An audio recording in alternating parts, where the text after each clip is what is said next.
Нэгдсэн үндэсний байгууллагын ерөнхий ассамбле 1990 оноос эхлэж жил бүрийн 10 дугаар сарын 1-ний өдрийг олон улсын ахмадын баяр болгон тэмдэглэхийг дэлхийд даяар албан ёсоор тунхагласны дагуу манай улс 1992 оноос эхлэн ахмадын баярыг тэмдэглэсээр даруй 27 жилийг ардаа орхиж байна.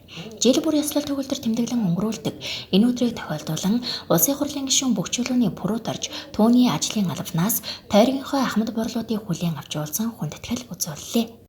Ер нь бол Монгол Улсын хурлын гишүүн бүрүүд орж бол иргэд сонгогчтойгоо иргэн одоо тийм гинжин холбоо үүсгэж ажиллаж байгаагийн нэг илрэл бол өнөөдрийн арга хэмжээ.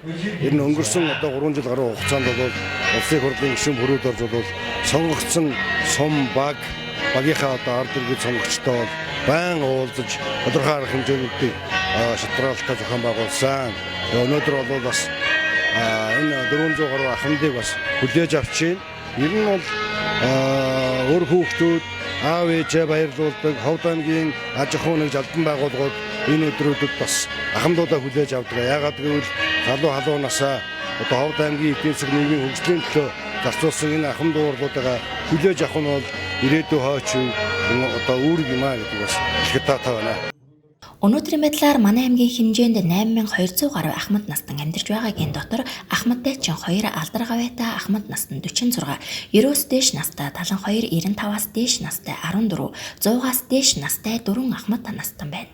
Тэгвэл улсын хурлын гишүүн бүх чөлөөний пүрүүт орж түүний ажлын албанаас зохион байгуулсан хүндэтгэлийн арга хэмжээнд Жаргалан сумын буухдаг хайрхан Жаргалан Аршаант багийн 400 гаруй ахмадууд оролцлоо. Улсын хурлын гишүүн ажлын шаардлагаар энэ арга хэмжээнд бичлэн оролцоагүй ч ажлын албанаас нь гишүүний сэтгэлийн мэндчилгээг нь хүндэтгэлийн хамт уламжлахын зэрэгцээ тойрогтой хийж хэрэгжүүлсэн ажил хөрөнгө оруулалт цаашдын зорилтынхоо талаар танилцуулсанд ахмадууд баяртай байна.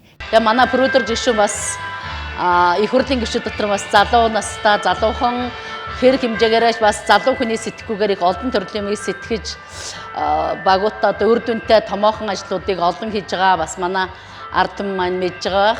Тэгээд залуу хүний хувьд бас бид их зөв сонголт хийсэн юм байна гэж ингэж бодож байгаа. Тэгээд өнөөдөр энэ ахмадуудаа хүлээд авч ерөөсөө заалан байх хэрэг олон ахмадууд ирсэн байна. Энэ маань бас гишүүний маань одоо тойрон хүрээсэн одоо олонныхаа дунд ард түмнийхээ дунд бас ийм нэр хүндтэй байгааг нэг илрэл болов гэж бодож байна. Бүрүүдэр гишүүн маань тойрогтой ер нь сүүлийн 3 жил гаруй хугацаанд олон төрлийн олон одоо тэрбум төгрөгийн хөрөнгө оруулалтыг оруулж улсын орон Ховд аймгийг хөгжүүлэхэд нэлээд одоо даруйтай ажил хийж байгааг ард түмэн үнэхээр мэдэж ойлгож байгаа.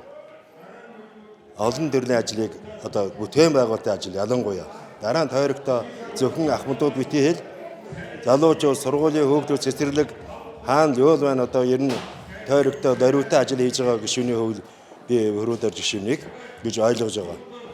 Тэгээд гишүүн маань цаашдаа өшөө одоо дараагийн сонгуул хүртэл нэлээд ажил хийх зохион байгуулах байхаа гэдэг ард иргэд ахмад буурлууд ерөнхийд итгэл үнэмшилтэй байдгаа гэж цаашдаа ажилд нь амжилт хүсэж байна өрөөдөр гишүүнийхээ.